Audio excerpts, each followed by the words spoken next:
Have you ever thought what I've been through? I think I've had an awareness of the pain I caused you. That's not what I said. Okay. Do you have any idea? Of what I put you through? What? No, no, no. What I went through. I mean, people hate me because of you. You know, I walk down the street and I hear some piece of shit say, Metallica at me, and they do that to taunt me. I mean, when I would hear Metallica on the radio, I would be like, God, I have to turn this off because I just keep thinking, I fucked up. The early 80s did not feel like the beginning of something stable. It felt like pressure building under concrete. American cities were shedding industries, youth culture was restless, and loud music was no longer entertainment alone. It was a way to claim space. Heavy metal at that moment was not yet a throne.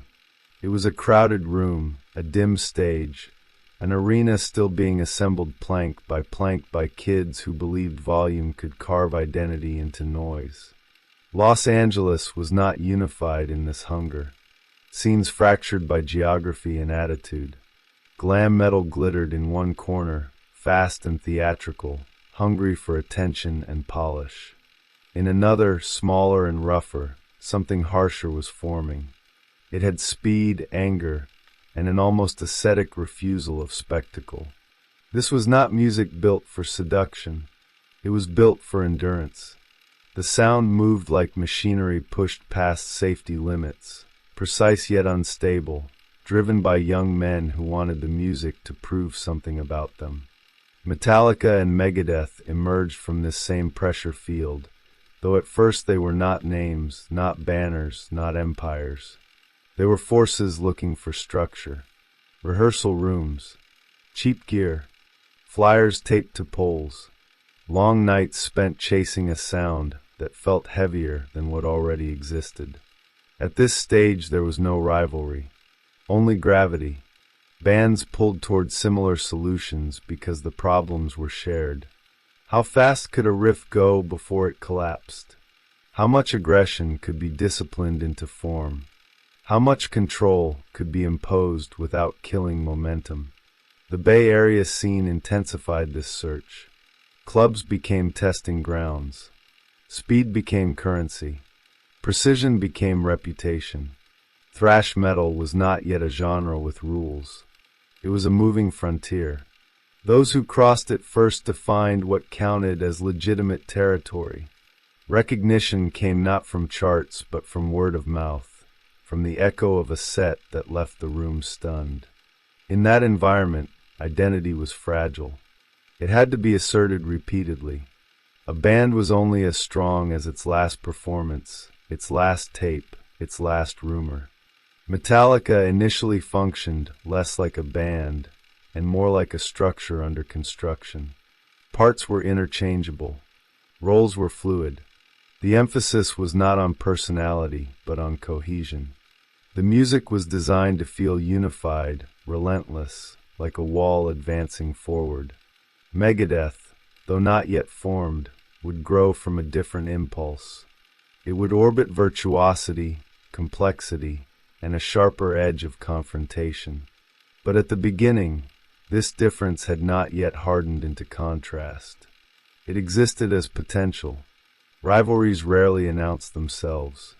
They formed quietly in shared rooms, shared influences, shared ambitions that cannot all be satisfied at once. What mattered most in the early 80s metal underground was visibility. Who was seen? Who was talked about? Who occupied the center of the stage, both literally and symbolically? Attention was not infinite. The spotlight moved, and wherever it landed, shadows stretched outward. Thrash metal did not reward softness. It rewarded control under pressure. Bands that survived did, so by constructing identities that could endure scrutiny. This was not merely aesthetic. It was psychological. The music demanded certainty, and certainty demanded hierarchy. Who leads? Who follows? Who defines the sound? Who gets remembered when the noise fades? Before the conflict became explicit, Metallica already projected a sense of inevitability. Their sound simplified chaos into force. It was accessible without being gentle, aggressive without being ornate. Megadeth, by contrast, would later articulate a different ambition, one rooted in technical mastery and speed that bordered on excess. But these trajectories were not yet visible. They were still intertwined, overlapping, feeding from the same sources of influence and resentment. Media at this stage was minimal but powerful. Tape trading networks functioned like underground arteries. Magazines amplified whispers into reputations. A single review could shift perception. A single story could frame a band as authentic or compromised. These early channels did not merely report events. They shaped them. They rewarded narratives of intensity, conflict, and dominance. Even before any direct antagonism, the conditions for rivalry were being laid by the environment itself. Heavy metal culture thrives on comparison. Louder than, faster than, more extreme than. These judgments create ladders, and ladders create competition. In such a system, coexistence is temporary. As soon as two forces appear capable of occupying the same symbolic space, friction becomes inevitable. The arena cannot hold two centers without tension. What makes the Metallica and Megadeth rivalry endure is not simply shared history. It is shared origin. They were born from the same hunger, the same rejection of mainstream softness, the same belief that music could function as a weapon. When paths diverge under those conditions, divergence feels personal, even when it is structural. At this opening moment, before names harden into brands, before albums become monuments, the rivalry exists only as a shadow. It is the unspoken pressure between similar ambitions. The knowledge that success will demand exclusion, that someone will be elevated and someone else will be displaced, that the stage will not expand forever.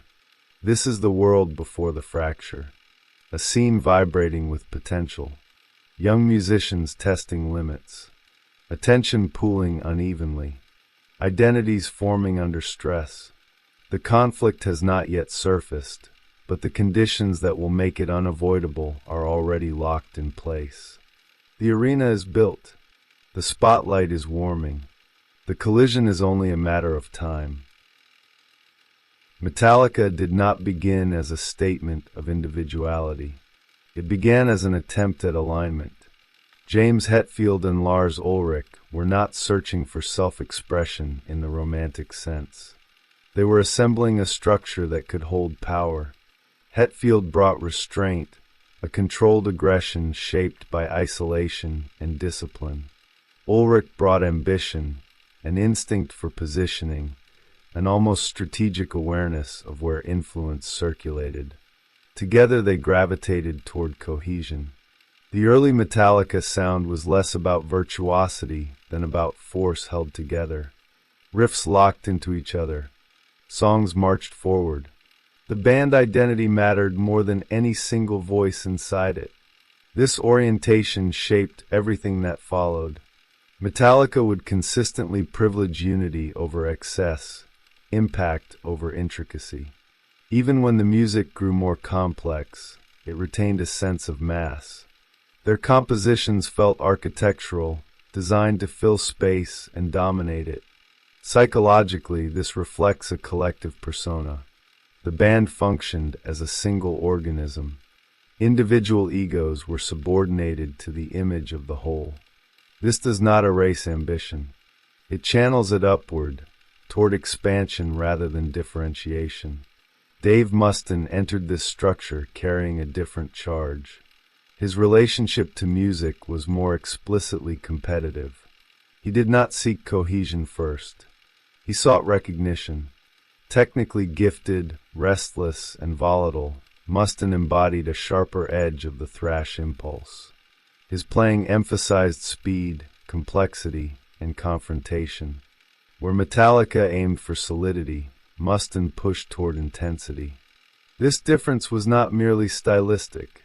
It was psychological. Mustin's sense of self was tightly bound to his output. Validation was personal, not abstract. In group dynamics, this kind of configuration is unstable. A collective structure that values cohesion will always clash with a member whose identity depends on distinction. Early Metallica could accommodate aggression, even chaos, but only if it served the unity of the whole. Mustin's volatility challenged that balance. His presence amplified the band's energy, but it also exposed fractures. Alcohol and drugs intensified this instability, not as root causes but as accelerants. The underlying tension was already there. The Bay Area thrash scene rewarded both models, but not equally. Bands that projected unity gained wider traction. Their message traveled further. Their sound translated more easily to larger rooms. Technical brilliance, while admired, remained more niche. This asymmetry matters. It creates a feedback loop where one approach is structurally advantaged. Recognition accumulates unevenly, and uneven recognition breeds resentment. When Mustin was removed from Metallica, the event was framed pragmatically by the remaining members. Liability, unpredictability, risk. From a structural perspective, the decision reinforced Metallica's identity as a disciplined unit. But from Mustin's perspective, the removal was existential. It was not just a loss of position. It was a symbolic displacement. He had helped shape the early sound, contributed ideas, invested himself. Being expelled transformed shared history into a wound. Psychologically, this moment crystallized a rival structure. Mustin's response was not withdrawal. It was escalation. He would not retreat from the arena. He would build his own. Megadeth emerged not simply as a new band, but as a counterformation. Where Metallica emphasized weight and cohesion, Megadeth emphasized speed and complexity. Where Metallica streamlined, Megadeth sharpened. This was not accidental. It was reactive creation, a will to prove through differentiation. This is where mimetic rivalry takes hold. The rival is not chosen randomly. It is chosen because it occupies the desired position. Metallica's ascent created a visible center. Albums, tours, attention. Megadeth's identity formed in relation to that center, even as it rejected it. This does not make Megadeth derivative. It makes it oppositional. Opposition still orbits what it denies. Media narratives amplified this dynamic. Interviews, reviews, and fan discourse framed the story as personal conflict, even when the bands themselves did not always reciprocate equally. Mustin's public statements kept the rivalry alive. Each assertion of authorship, each claim of stolen credit, reinforced the narrative of injustice. Metallica's relative silence functioned differently. It projected indifference, which in rivalry contexts reads as dominance. A hierarchy was forming, not only musically but symbolically. Metallica became the empire, expansive and centralized. Megadeth became the challenger, sharper, faster, more technically ornate, but structurally positioned outside the center.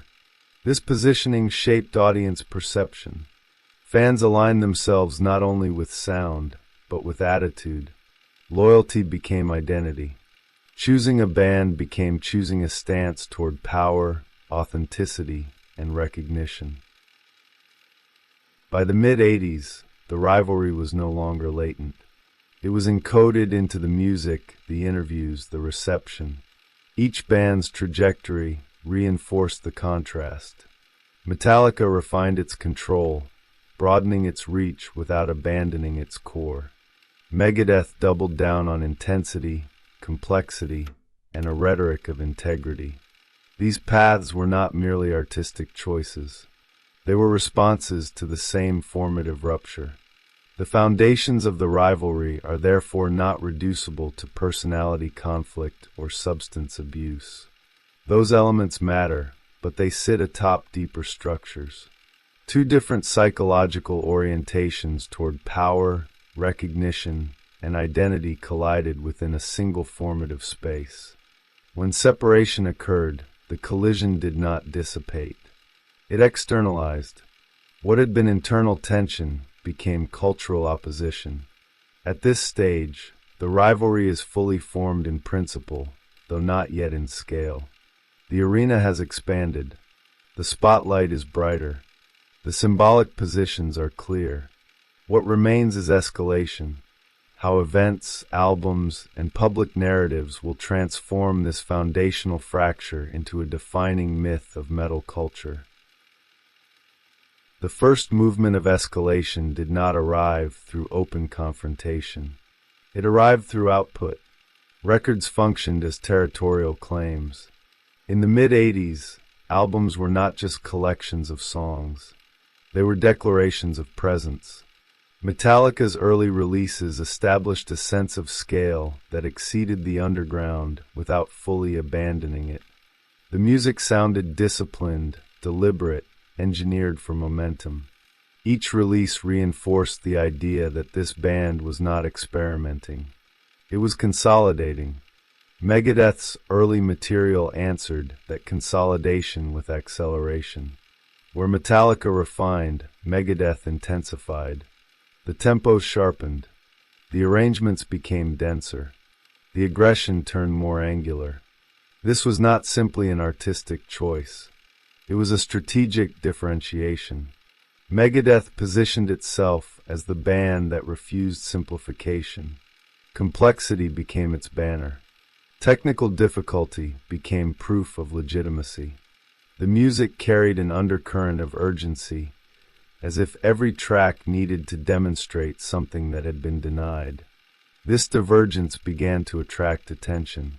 Media outlets framed the contrast in increasingly binary terms.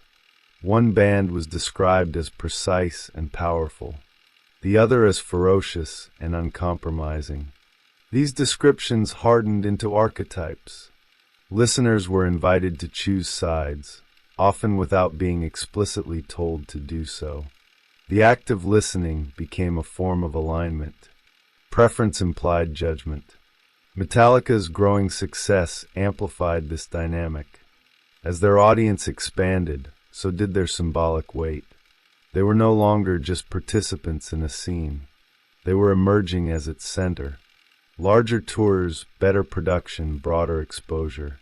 Each step outward reinforced their position. From a cultural perspective, this created gravitational pull. Other bands were measured against them, willingly or not. Megadeth was measured most closely of all. For Mustaine, this proximity was intolerable and unavoidable. Interviews from this period reveal a fixation on authorship, on credit, on origins. Songs became sites of dispute. Riffs were not just musical elements. They were evidence. The narrative of being erased, of being displaced, became central to Megadeth's identity, even when not explicitly stated. The music itself carried this tension. It sounded driven, almost pressured, as if speed could outrun obscurity. Metallica, meanwhile, continued to project cohesion. Internal conflicts existed, but they were largely contained. The band's public persona emphasized collective effort and forward motion.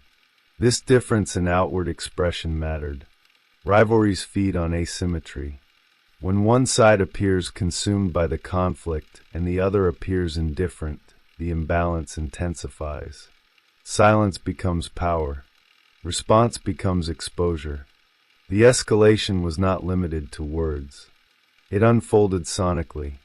Metallica's compositions grew more expansive, their structures more deliberate. They were learning how to control space, how to let riffs breathe, how to build tension through restraint rather than constant velocity. Megadeth moved in the opposite direction, packing more information into each measure, pushing the limits of precision. The contrast sharpened. The audience learned to hear it instinctively. This period also saw the emergence of tribalism. Fans did not merely enjoy the music. They identified with what the bands represented. Metallica came to symbolize dominance through discipline. Megadeth symbolized defiance through complexity. These identities mapped onto broader cultural attitudes: control versus excess, unity versus individuality, expansion versus intensity. The rivalry became a mirror for deeper psychological preferences. Media ecosystems of the time intensified these distinctions. Magazines thrived on comparison. Headlines framed releases as implicit challenges. Even neutral reviews contributed to the narrative by situating each band in relation to the other. The rivalry became a story that sold because it simplified a complex scene into a duel.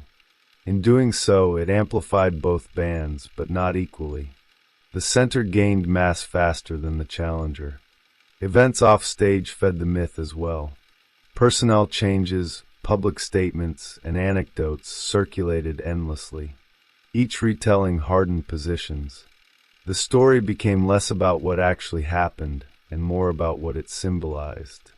Being fired became exile. Success became theft.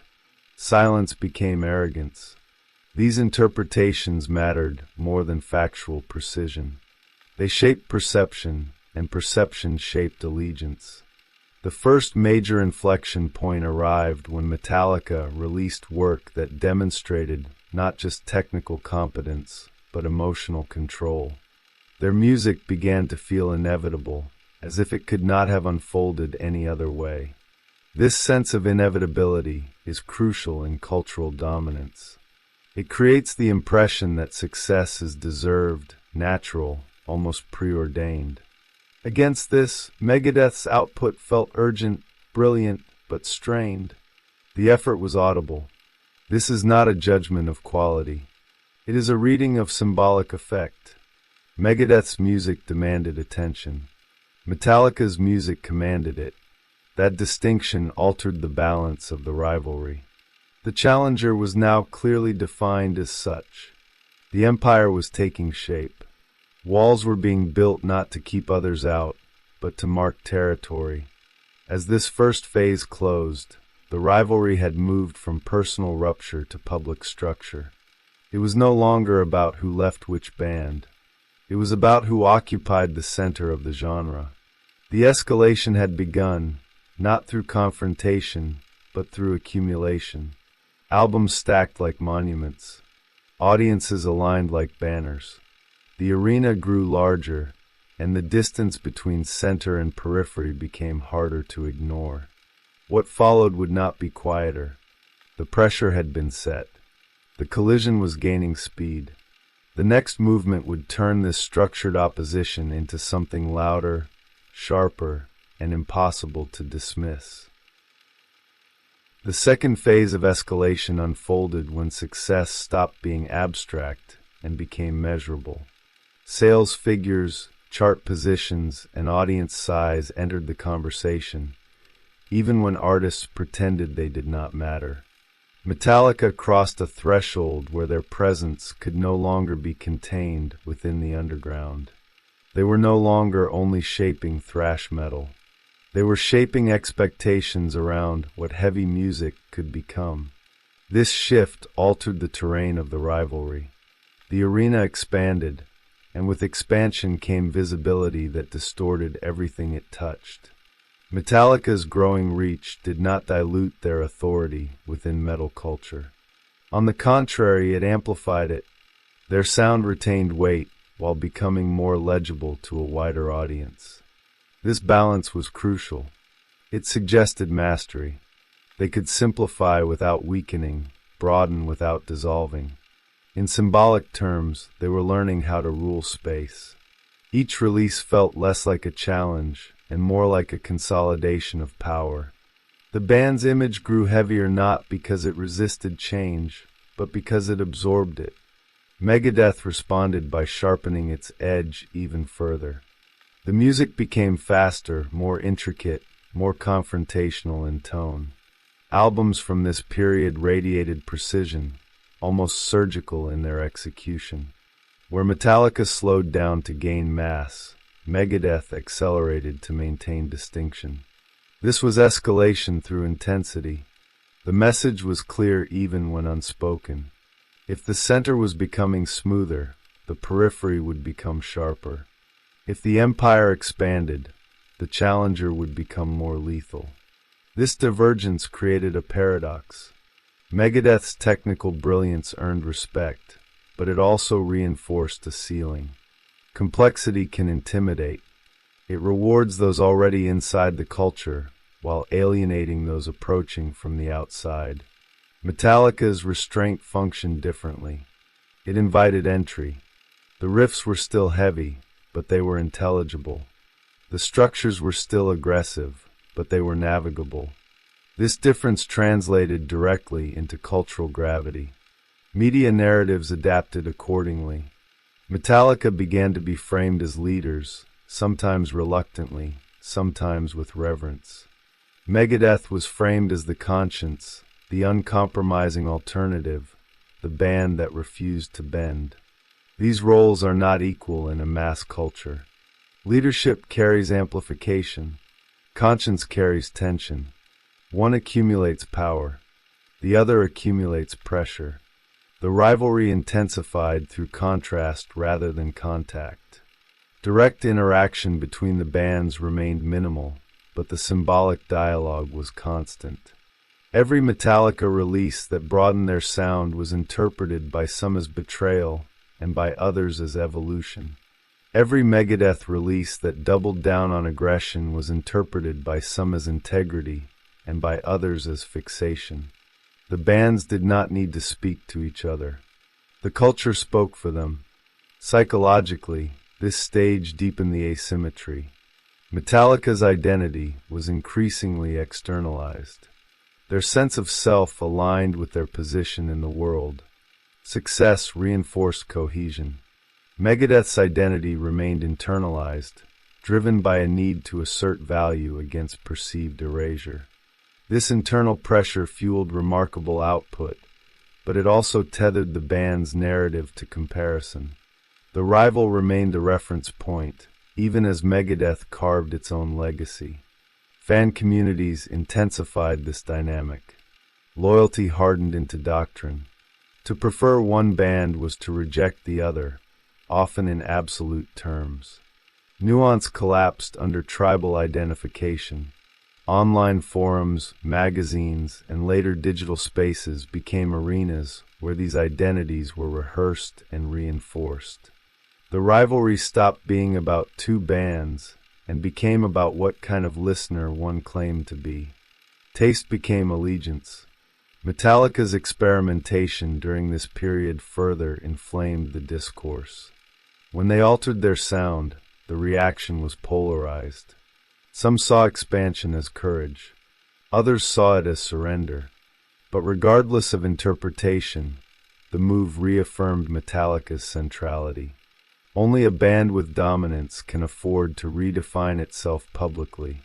Megadeth's attempts at adaptation were received differently. Changes were scrutinized as responses rather than initiatives. Even when similar moves were made, the symbolic reading diverged. This is the cruel logic of hierarchical rivalry. Actions are not judged on their own terms. They are judged in relation to position. The same gesture means evolution at the center and compromise at the edge. Authenticity becomes unevenly distributed. Power reframes intent. The music itself began to carry these burdens. Metallica's songs grew more spacious, their tempos slower, their emphasis heavier. The sound suggested control, confidence, ownership of silence as well as noise. Megadeth's music remained restless, packed with motion, refusing stillness. One sounded like an empire settling into permanence. The other sounded like a force that could not afford to pause. As this second phase reached its peak, the rivalry had transformed into a system. It no longer required new incidents to sustain itself.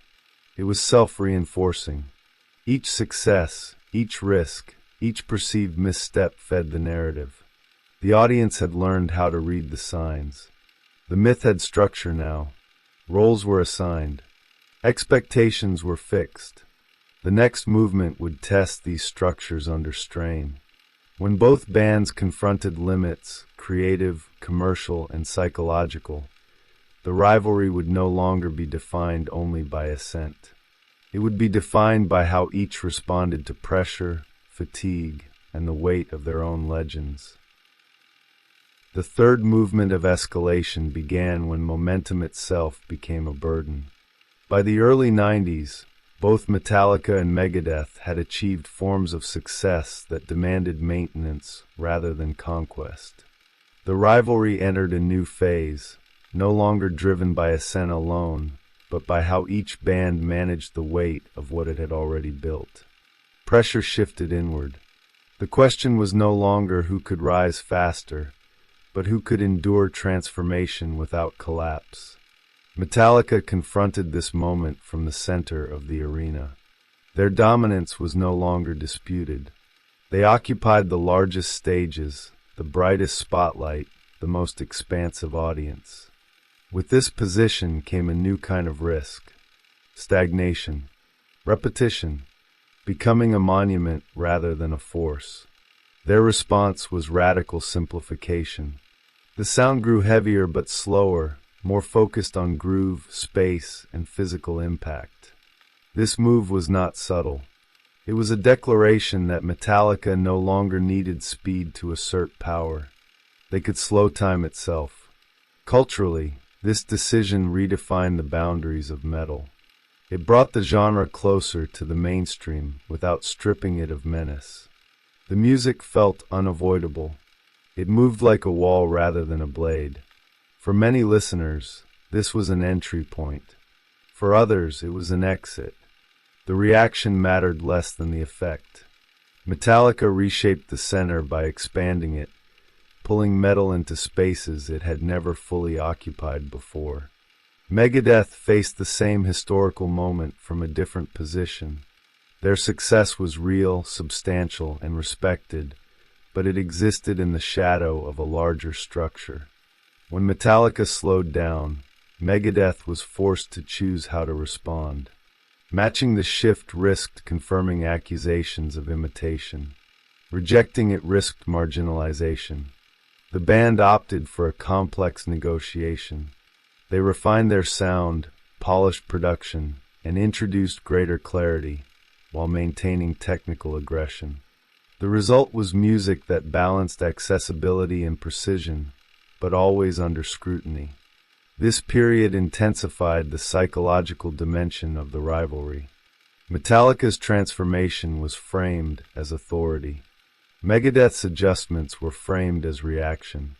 Even when both bands moved toward similar sonic territory, the symbolic reading diverged. This asymmetry was not accidental. It was structural. The center defines innovation. The periphery is asked to justify it. Public discourse hardened. Accusations of selling out became ritualized. Integrity was weaponized as a concept. Fans projected their anxieties about authenticity onto the bands, using them as proxies in a larger cultural debate about art and commerce. Metallica's success made them an easy target for resentment. Megadeth's resistance made them an easy symbol of purity.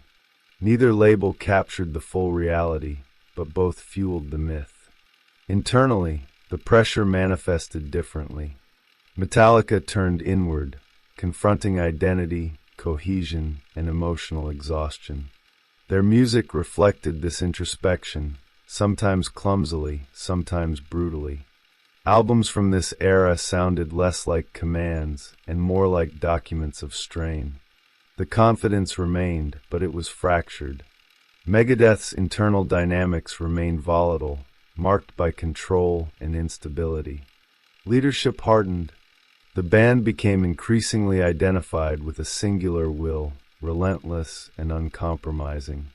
The rivalry during this phase was no longer about speed, technique, or even popularity. It was about narrative ownership, who represented metal's future, who betrayed its past, who carried its essence forward. These questions were not answered by music alone. They were debated endlessly in interviews, reviews, and fan spaces. The rivalry became a language through which the culture talked about itself. Media amplification intensified this effect. As communication channels multiplied, so did interpretations. Every statement was parsed. Every album release was framed as evidence. The rivalry became self-sustaining. It no longer needed direct conflict. It thrived on interpretation, on echo, on repetition. The bands themselves could step back, and the myth would continue. By the late 90s and early 2000s, fatigue set in. Both bands experimented with reinvention, not always successfully. These periods are often described as decline, but that framing misses the deeper dynamic. What was declining was not relevance, but certainty. The early clarity of opposition blurred. The rivalry persisted, but its contours softened.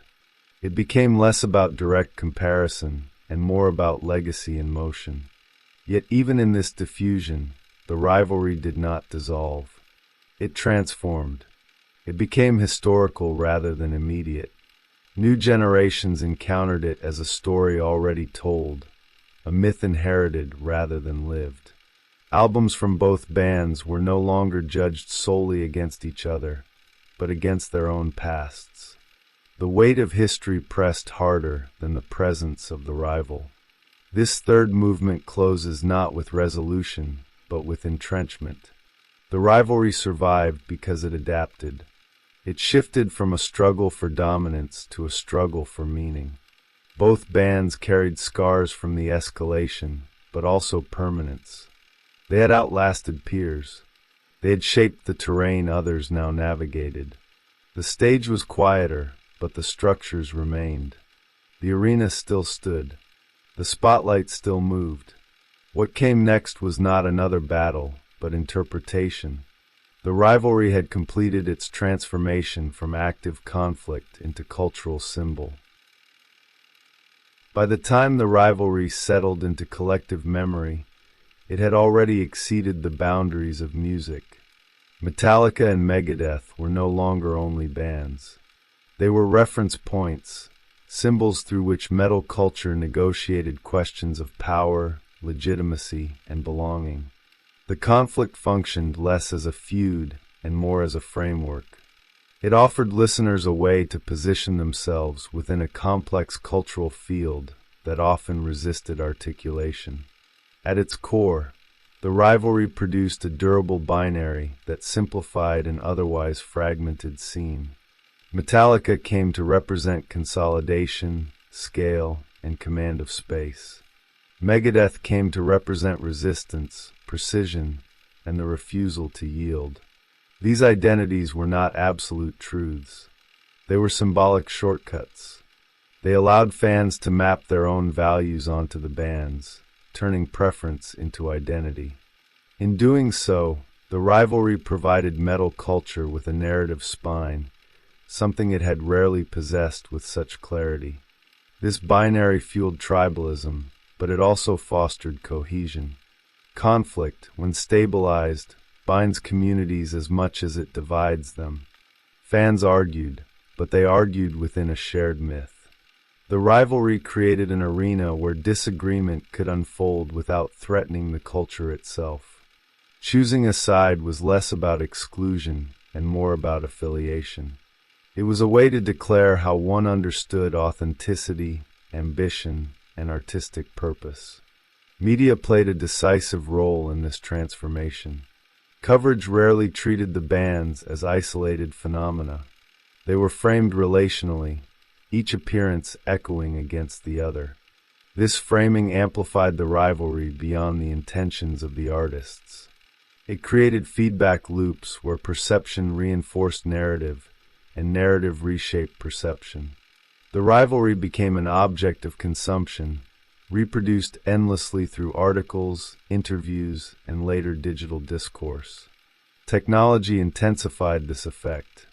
As communication accelerated, the rivalry gained new surfaces on which to project itself.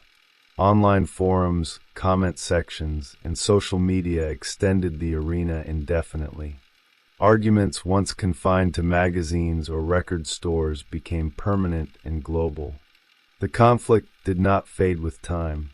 It was archived, searchable, endlessly reanimated. New listeners encountered it not as history, but as an ongoing debate already waiting for them. Psychologically, the rivalry operated through projection. Fans invested parts of their own identity into the bands, using them as avatars for unresolved tensions. Discipline versus excess. Unity versus individuality. Expansion versus purity. These oppositions resonated because they mirrored broader cultural anxieties. The rivalry allowed these tensions to be externalized and negotiated symbolically, without requiring resolution. The concept of selling out became one of the rivalry's most potent symbols. It functioned as a moral accusation, a way to police boundaries within the culture. Metallica's mainstream success made them a frequent target of this charge, regardless of artistic intent.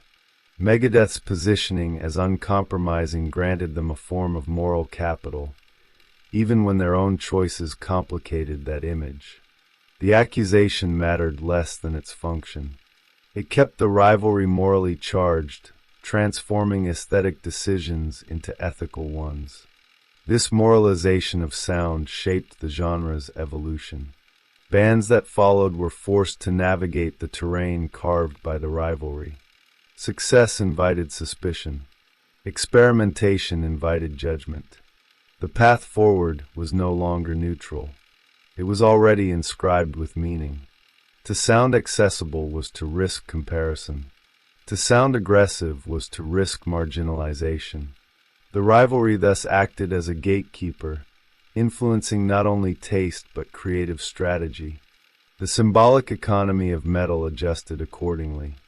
Technical skill gained prestige, but accessibility gained reach. Integrity gained admiration, but cohesion gained influence. The rivalry did not resolve these tensions. It stabilized them. It allowed contradictory values to coexist by assigning them to different poles. This stabilization was crucial for the genre's survival as it expanded beyond its original subcultural boundaries.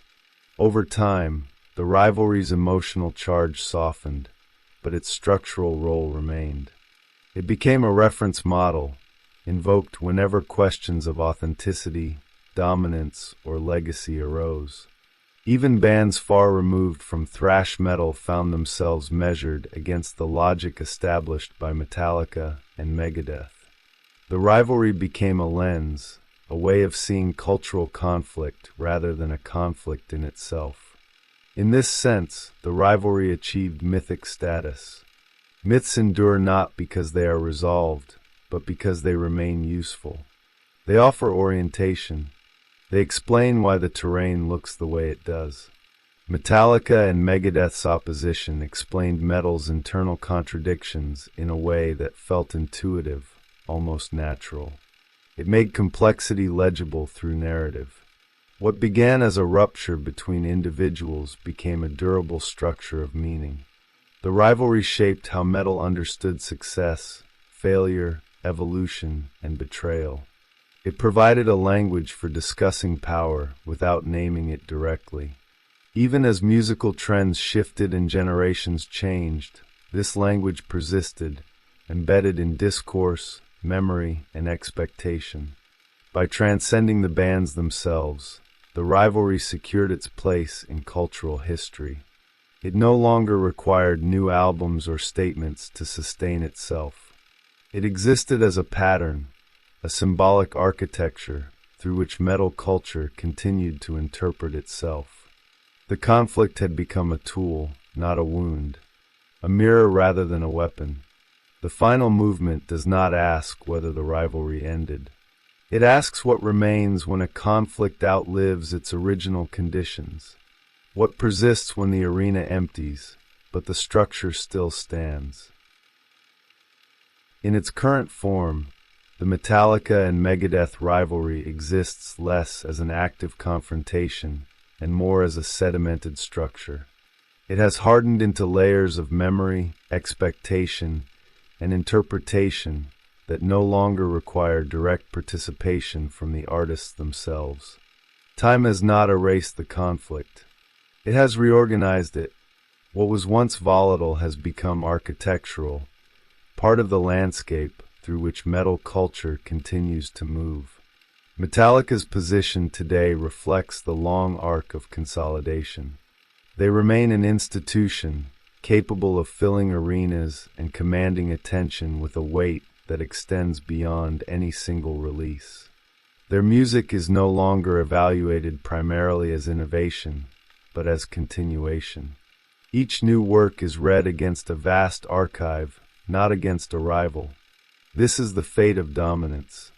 Influence becomes inertia. Power becomes permanence. The band occupies a throne that is both elevated and isolating.